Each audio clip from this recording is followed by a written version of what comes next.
di tengah-tengah kita, lebih utama dari segala sesuatu. Apa yang ditabur akan dituai. Jangan sesat. Allah tidak membiarkan dirinya dipermainkan, karena apa yang ditabur orang, itu juga yang akan dituainya. Galatia 6 ayat 7. Sahabat Iktus yang dikasihi Tuhan, siapa menabur angin, dia akan menuai badai, adalah sebuah pepatah yang dapat diartikan, dia yang berbuat, dia yang akan menanggung akibatnya. Hukum tabur tuai diuraikan dalam kebenaran firman Tuhan ini. Menabur adalah tentang segala perbuatan yang kita lakukan dengan motivasinya, sedangkan menuai berhubungan dengan konsekuensi dari perbuatan yang kita lakukan. Dalam Kisah Para Rasul 18 ayat 23, Paulus menjelajahi Galatia dan Frigia untuk meneguhkan hati semua murid. Selama Paulus bersama para murid di Galatia, mereka menunjukkan penghormatan dan kasih sayang yang teramat besar. Namun, ketika para pengajar palsu menyusup di antara mereka, beberapa jemaat terkena hasutan sehingga merendahkan Paulus dan tidak lagi melakukan apa yang baik kepada jemaat yang lain. Bandingkan ayat 6. Inilah alasan Paulus menguraikan tentang tabur tuai. 1. Apa yang ditabur akan dituai, ayat 7 dan ayat 8. Jangan sesat. Maknanya adalah jangan memberi diri disesatkan. Allah tidak membiarkan dirinya dipermainkan. Diambil dari kata Yunani yang menggambarkan orang yang mengangkat hidungnya karena menganggap orang lain bodoh. Jadi maksud Paulus adalah jangan menganggap Allah bodoh, bahwa apa yang dibuat orang di dalam hidupnya tentu tidak tersembunyi dari Allah yang menghakimi dengan keadilan yang sempurna. Barang siapa menabur dalam dagingnya, ia menuai kebinasaan. Tetapi barang siapa menabur dalam roh, ia menuai hidup kekal. Ayat ini seolah-olah menyatakan bahwa kedagingan yang memberi kebinasaan dan roh yang memberi hidup yang kekal. Padahal arti ayat ini, jika seorang hidup di dalam daging, maka hasilnya adalah perbuatan dosa. Sedangkan orang yang telah hidup dalam roh pasti menghasilkan perbuatan baik. Bukan berarti hidup kekal diperoleh dengan perbuatan baik, tapi ciri orang yang telah memperoleh hidup kekal adalah ia rajin berbuat baik.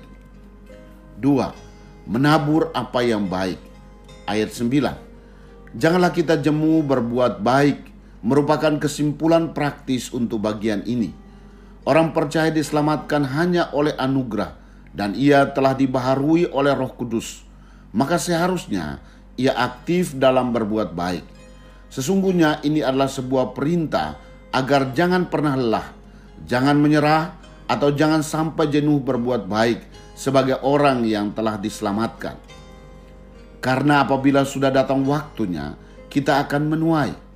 Kata menuai menyangkut penghakiman terakhir, bahwa hanya orang yang bertahan mendapat upah, dan hanya orang percaya yang bertahan.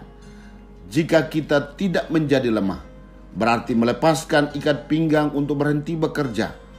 Gambaran seorang petani yang menyerah bekerja karena belum melihat hasilnya. Tapi Paulus mengatakan, jika seorang tidak berhenti menabur kebaikan, maka ia beroleh hasil yang baik, juga upah yang bernilai kekal yang diberikan kepadanya pada hari penghakiman. 3. Menabur apa yang baik kepada semua orang. Ayat 10. Karena itu selama masih ada kesempatan atau peluang dari kata kairos, yaitu selama waktu kita ada di dunia ini, sebelum hari terakhir, mari manfaatkan waktu untuk hal yang bernilai kekal. Mari kita berbuat baik kepada semua orang, merupakan perintah pribadi yang bersifat terus-menerus. Artinya, perbuatan baik menjadi kebiasaan yang dilakukan tanpa batasan ras, budaya, atau agama. Teruslah menjadi berkat selama berada di dunia ini. Dan terutama kepada keluarga kita dalam iman. Kata oikeos berarti isi rumah. Jadi jelas menyangkut keluarga. Gambaran ini memang indah bahwa orang lain yang percaya kepada Kristus adalah keluarga saya di dalam Tuhan. Di dalam keluargalah perbuatan baik yang sesungguhnya menjadi teruji. Apakah kita berpura-pura berbuat baik supaya orang lain menghormati? Apakah tingkah laku kita tetap baik kalau tidak dilihat orang? Apakah kita mengerti keharusan untuk bermurah hati kepada para pelayan yang telah mengajar kita? Semua ini dapat terjawab dalam sikap kita terhadap kawan-kawan seiman. Sahabat Iktus, kita tidak bisa mempermainkan Allah dengan berpura-pura melakukan kebaikan, karena perbuatan baik adalah tanda seorang telah menerima anugerah keselamatan, dan Roh Kuduslah yang mengerjakan buah kebaikan itu. Bandingkan Galatia 5 ayat 22-23.